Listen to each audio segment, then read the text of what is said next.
體被發現嘅時候，佢半身係埋咗喺沙石堆中嘅，頭部、雙手、雙腳都被尼龍繩同埋膠紙捆綁住。法醫經過檢查之後，發現死者頭骨破裂。佢犯下滔天罪行，亡命天涯37年，連身份證明都冇，但係竟然仲可以結婚生仔做老闆。然而天網恢恢，疏而不漏。2026年2月5號，呢個惡魔終於落網，等待住佢嘅必將會係法律嘅嚴懲。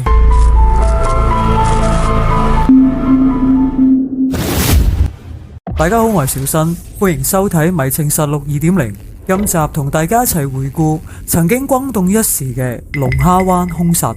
本案主謀梅耀強喺潛逃37年之後，終於喺2026年落網。當年犯案嘅時候，佢先得25歲，大好青春。唔知道佢有冇一刻後悔過呢？究竟有乜嘢深仇大恨，令佢走上呢一條不歸路？時間翻到1989年8月31號下晝1點幾，警方接報喺西貢龍蝦灣發現咗一具男性屍體，兩名泳客喺沙灘附近執廢木，諗住摘木筏，點知就發現有個男人喐都唔喐，趴喺沙堆入邊。當時佢嘅頭被塑料膠袋封住，但係清晰見到有血跡，全身同埋雙手都被紅色嘅尼龍繩捆綁，下半身就掩埋喺泥沙入邊，一睇就已經知道凶多吉少。於是泳客立即報警。警方迅速到場展開調查，證實呢一名男子已經死亡，於是立即通知法醫，案件列作謀殺處理。而根據法醫嘅檢驗，死者年約25歲，全身上下有多處傷痕，其中頭骨破裂，傷口長達4寸，大腦嚴重受損，明顯曾經遭到硬物重擊。不過佢真正嘅死因係窒息。法醫推斷佢喺俾人打成重傷之後，再俾人用膠袋笠住個頭，最後因為缺氧導致窒息而死。至於死亡時間，大約喺尋晚凌晨時分。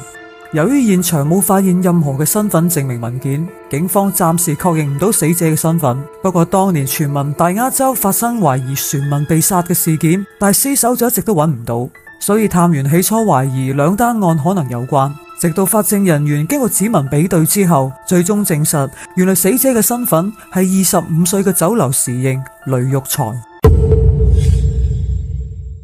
確認咗死者嘅身份，警方迅速展開調查。探員調取咗喺案發前一日，即係法醫推斷嘅死亡時間8月30號凌晨嗰一晚，警方喺西貢設路障截查車輛，曾經記錄低4名可疑男子嘅相關資料。警方鎖定佢哋同案件有關，於是立即展開追捕。時間嚟到8月31號嘅深夜，即係案發當晚，探員根據情報兵分兩路出發，喺旺角同埋土瓜灣拘捕咗其中2名涉案男子。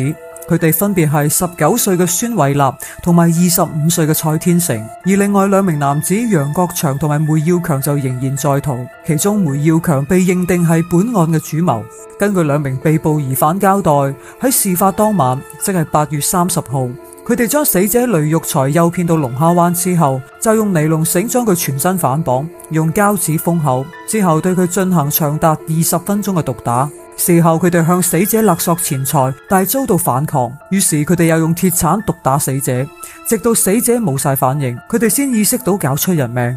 於是喺慌亂之下，用膠袋笠住死者嘅頭，再喺沙灘度挖咗個窿就地掩埋。而根據法醫報告所指，其實當時死者仍然仲有呼吸。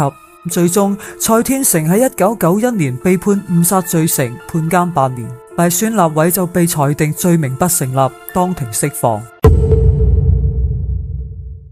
時間嚟到2000年5月，潛逃咗11年嘅楊國祥喺內地落網，隨後被移交返港受審。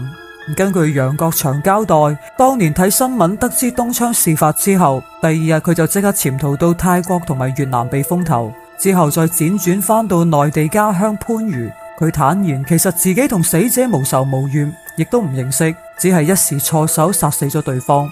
佢話自己同主謀梅耀強係同學，當時梅耀強啱出獄，聯絡佢幫手揾嘢做，仲聲稱話雷育才係二五仔，冤枉佢坐監。於是佢就決定幫梅耀強出頭，並召集孫偉立同埋蔡天成幫手。最終陪審團以5-2大比數通過，裁定楊國祥謀殺罪名成立，法官依例將佢判處終身監禁。咁多年嚟，雖然主謀梅耀強一直銷聲匿跡，但係警方始終冇放棄追捕。而根據情報得知，原來佢一直匿藏喺泰國。於是警方向泰國皇家警察求助，並發佈國際紅色通緝令。經過長時期嘅佈局同埋偵察，喺雙方嘅共同努力之下，2025年12月，案件終於迎嚟突破性嘅新進展。泰國警方喺曼谷發現咗梅耀強嘅行蹤，不過由於佢嘅樣貌同當年通緝令上邊嘅照片已經有所變化，為免打草驚蛇，泰國警方決定繼續暗中偵查。經過多方嘅核實之後，最終喺2026年2月2號成功將佢拘捕。呢一單轟動一時嘅龍蝦灣兇殺案喺37年之後終於徹底告破。亡命天涯大半生嘅梅耀強今年已經62歲，據知佢喺泰國投資開工廠同埋食肆，仲娶咗一名泰國女子，育有3個仔女，事業家庭兩得意。雖然發展得唔錯，但係由於當年透過非法途徑入境，所以佢至今一直都冇合法嘅身份。而根據泰媒報道所指，梅耀強係喺1994年潛逃到泰國。佢喺被捕嘅時候提供唔到任何嘅身份證明文件，但係面對警方嘅質問，佢神情淡定，直接承認自己就係呢一單案嘅在逃人士梅耀強。不過拒絕就案件發表任何嘅評論。